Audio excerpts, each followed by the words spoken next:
Gorgeous. Thank you, Matt. Thank you, Bruce. So I recently opened my email and found an inquiry from someone who stated that they were doing a project to compare religious beliefs of other faiths with their own Catholic faith. They requested that I answer 29 questions, which they laid out and politely numbered. As I glanced at the questions, I realized that they were mostly statements with the words yes/no after them. The assumption was that I was supposed to pick one, yes or no, in response to the statement. Those were my only choices. Now, even before I tell you the questions, those of you who identify as Unitarian Universalists and maybe some others are smiling right now. What? Only 2 possibilities to answer a religious question? What blasphemy is this? Now, I'm not going to read all 29 questions for you, but I'm going to give you a little sampling. Number 1, God exists. Yes/no. Number 2, God is eternal, infinitely good, infinitely knowing, and infinitely powerful. Yes/no. Number 3, there is only one supreme being, God. Yes/no. God is Trinity, God has created all things, Jesus is God incarnate. Yes, no, yes, no, yes, no. And the list continued about things like sin and hell, salvation, resurrection, God's revelation in Scripture and in the church. And it ended with an open-ended question. What do you see as the chief difference between your faith and the Catholic faith? Oh, where do I begin, Bruce? After perusing the questions and the format, I carefully crafted a reply to the person, explaining that as a non-creedal faith, I could not begin to answer those questions for all Unitarian Universalists. I told him about our history as Unitarians who saw the teachings of Christ as more important than the idea of resurrection, and the Universalists who felt that an all-loving God would not send finite people into infinite damnation. And I shared our principles, how we affirm the inherent worth and dignity of all and recognize the interconnected web of which we are all a part. And I told him how we each are encouraged to make a free and responsible search for truth and meaning. So, I have to admit, as I was typing and responding to him, I was feeling the urge to be just a little condescending. Part of me wished that religions with strict interpretations of God did not exist at all. And I recognized that I was hoping to show him the error in his ways through my response. Unitarian Universalists often pride ourselves in the fact that we, as a faith, not only allow but actually encourage spiritual exploration. We say it's totally fine to not believe in God, that it's okay to have personal spiritual beliefs that are not like someone else's, and that we can come to our own conclusions about meaning-making and God. But as I answered the email, I began to wonder if all of you really feel truly encouraged to explore your spiritual nature and your connection to something that one may describe as God. Of course, even saying that word God is tricky around here, right? What God am I suggesting that you explore? I have a book called The Encyclopedia of the Gods, and it lists over 2,500 deities, and I'm sure that's only a fraction of all the gods and goddesses known in our world. Now, if you're like me, there are most likely a few gods that you have already checked out and decided were not for you. I will say there are several gods I fully reject. I'll share my top 3 with you. First is the God in all those paintings. You know the one I mean, the old white guy with the flowing white hair, usually sitting on top of some mountain. Now, it's interesting to note that the image of God in the Christian tradition did not begin until the 4th century. And at that point, God was only ever shown as an outstretched hand. It wasn't until the 10th century when the image started to take on a more human form. And not until 1374, when what is believed to be the first Christian painting of a complete anthropomorphized God actually emerged. Of course, that image was male, no surprise there, and often very white, with long hair. Very quickly, that image of God solidified as famous paintings like Michelangelo's The Creation of Adam became well known. So first off, I reject the male, white God image, and I don't even try to assign it any meaning in my life. Now, the second God that I personally reject is the one that gets credit for the good and gets a pass on the bad. I'm not sure, I may have told you this story already, but it really brings this point home, so I'll recap it. It's that I remember once coming home, I was in my teens, and my father was sitting in front of the TV with that look on his face he often got when he was about ready to make a point. Maybe your father has that face too. And he was watching the football game, and it was after the game. And he called me over because the reporters were in the locker rooms of the winning team. And everybody in the locker room was thanking God for their win. God was with us. To which my atheist father replied, "So what about the guys in the losing locker room? Was God not with them too?" See, it seems that there is a God that is with us when things go well, but when they don't, well, our lives get chalked up to that category of being part of God's plan. Like he is some master planner, and giving people diseases and famine and horrific death is somehow the only creative thing he could think of to execute his plan. Do what you will with that, God, but I'm personally going to skip on that one too. And the third God I personally reject is that patriarchal God that seems to have anger issues and wants to punish people for being people. I wouldn't treat someone I really disliked by burning them up. How could a loving father do that to their own children? Not my God either. And so here's the thing, over time, because it was those associations with this idea of God that I seem to encounter mostly, I feel like I have this push-pull relationship with this idea of God. I'm wondering if you've experienced that too. On one hand, you may sense there is something existing that you want to connect with, and that when you do, you feel really fulfilled. But yet, on the other hand, none of those images resonate with you, and so you push it away. This experience has brought many people to Unitarian Universalism. Here, we develop our own meanings for the word God, or we choose to use altogether different language to express this thing that is bigger than us, this thing that brings us life. We might say spirit of life. We might say universal life force, or even just the word love in place of the G-O-D word. So I wonder, how do you define God, or that thing that enlivens you? What words do you use? I'm going to ask you to just take a minute and think of them, or maybe type them in the chat or say them out loud. What words do you use to define this thing that enlivens you, this God? And then here's the question I have for you that I want to really explore today.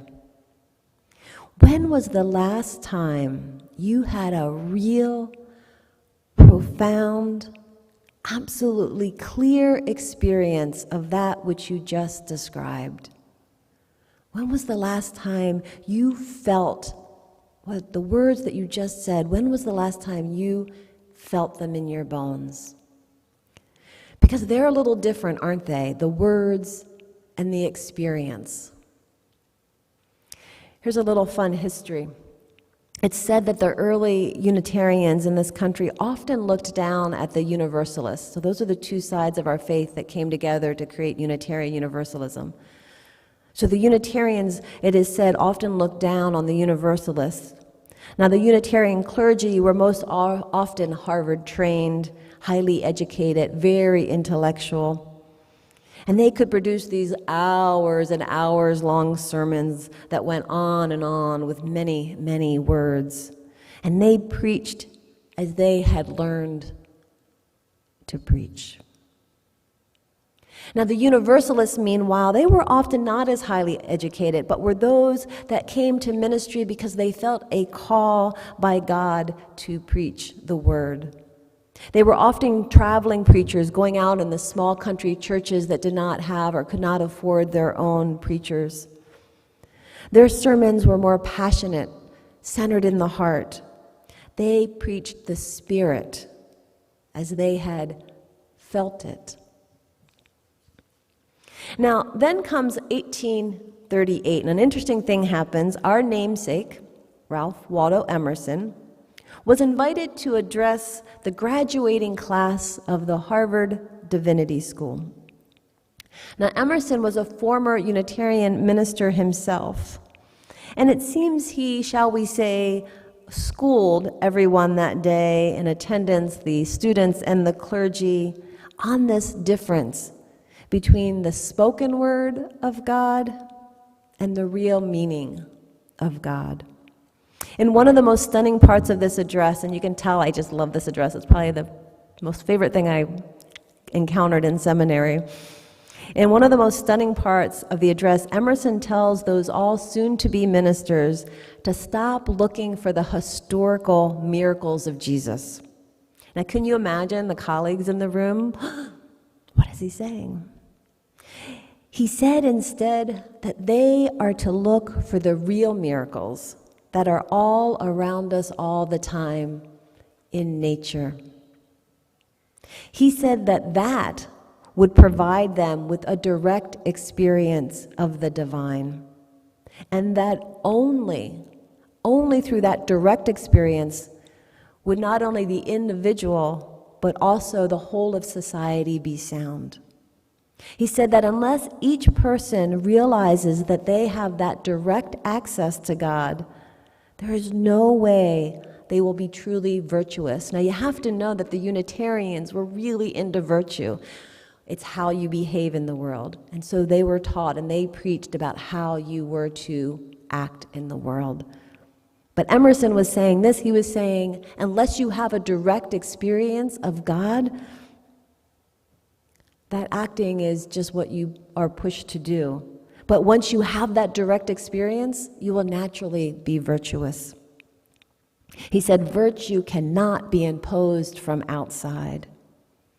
In other words, stop trying to make people behave in a particular way. Encourage them, he said to these soon-to-be ministers, encourage them to have their own pure connection with the divine, and they will be naturally virtuous. I am sure the old guard was going bonkers listening to him. And he goes on, and then he did something quite shocking that actually made the news for quite a while afterwards. He started to call out his fellow ministers for being boring and lifeless in their preaching. He said that one must feel the Spirit move through them as they speak and not just recite intelligent words or an intellectual understanding. Emerson proclaimed that the main issue for all of us, not just the preachers in the room, but for all of us, is our own disconnection from the source of our own power, whatever we call it. So this was in the early 1800s. Isn't that incredible? Emerson said only the Spirit can teach, and that only an experience of God is actually God. So here we are 182 years later, and here's my question for you this morning. By whatever name you call it, are you having a direct experience with God? Are you having a direct experience of love? Are you having a direct experience of the universal life force, the spirit of life bubbling up inside of you? Even in our Unitarian Universalist faith, which can trace its roots right back to Emerson in this speech, we must be careful that we don't slip into the sort of slumber he accused his colleagues of drifting into. One based just on intellectually sounding words or ideas of how to behave in the world.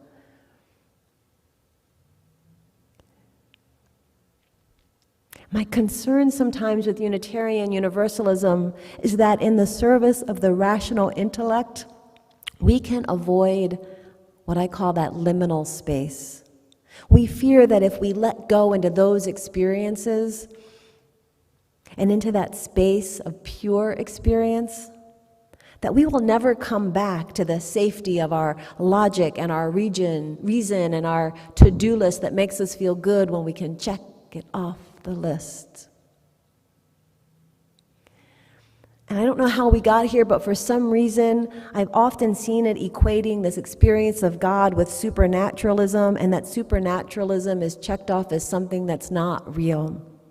But I want to say you don't have to believe in a mystical God to experience the mystery of God and creation. I got so much into speaking, I forgot to turn my page. Here's the thing, and I know you know this, no chemical equation, no matter how accurate, is gonna describe the deliciousness of a ripe, juicy peach on a hot summer day in Georgia. You can imagine it now only because you've experienced it. And you know you could never describe that to someone else adequately. Someone who's never had a peach, who's never been hot and sweaty in Georgia and had that peach in their hand. You can't tell another what that's like. And yet you know that you want to return again and again to that experience. If the meaning of God for you is love, it's a beautiful definition of God. Can you let yourself experience love over and over and over again? If it's the spirit of life, if you say, oh yes, for me, God is spirit of life, then can you let yourself be in communion with that spirit of life and let it move you? If God is the universal life force, can you kneel down in awe at that life force? And let those experiences change you. Because I'm here to tell you that you can't experience God and stay the same. When Moses got to the burning bush, he recognized something. But the something he recognized was there all along. The bush did not magically change. Something in Moses changed. Something in Moses transformed so that he could recognize what was there, that it was God. Adyashanti, who's a Buddhist monk and also a lover of Jesus, often teaches about both Jesus and Buddha and how their lives are really, and the stories of them are metaphors for our spiritual journey. Both Jesus and Buddha, he says, experience questions that they just can't put down. And so they go on a quest. He said these questions transcend their limited lives. And on this quest, they both experience an awakening that shifts the very orientation of their lives from outward, limited focus to an inward experience of, I am that. I am the whole. Adyashanti points out that the idea of God is meant to describe that state of the experience. He says Jesus and Buddha are but examples of the process that is available to all of us, all of the time. God is a state of being, not a person, not a thing, not an idea. It's an active state of being. God is not the peach God is the experience of the deliciousness of the peach. The person you were before you met that love of your life is different than the person you were after, and you know that if it was true love, it will change you. The person before you have this encounter with God, with this God state, is different than who you will be after each and every time. Talk about surrender. Talk about humility. Are you willing to be changed each and every time you open your heart to love? The meaning of God is about making conclusions. It's not about making conclusions. The meaning of God is not about checking off yes or no. The meaning of God, of love, of the spirit of life, is discovered only in your experience of it, in feeling it, in the very marrow of your bones. Looking back, I wish now that I had answered my emailer a bit differently. Sure, the things I told him about our faith and our principles were true. But now I wish I had told him more about the spirit that moves me when I take time to feel it. I wish I had mentioned and explained the unexplainable feeling of love and aliveness that encounters me when I pause enough to notice. And I really wish I could have held his hand and said, in the presence of the burning bush, there is no difference between your faith and mine. As you move through your day today and this week, I invite you, as many opportunities as possible, when you encounter love, spirit of life, universal life force, God, to pause and really drink in that experience. Let it enliven you and let it transform you. I'm going to close with these words from my colleague Aaron White, who says, the point is to come in contact with that which transforms and sustains your life. It's not what you name it. And to that, I would circle a yes. Definitely a yes.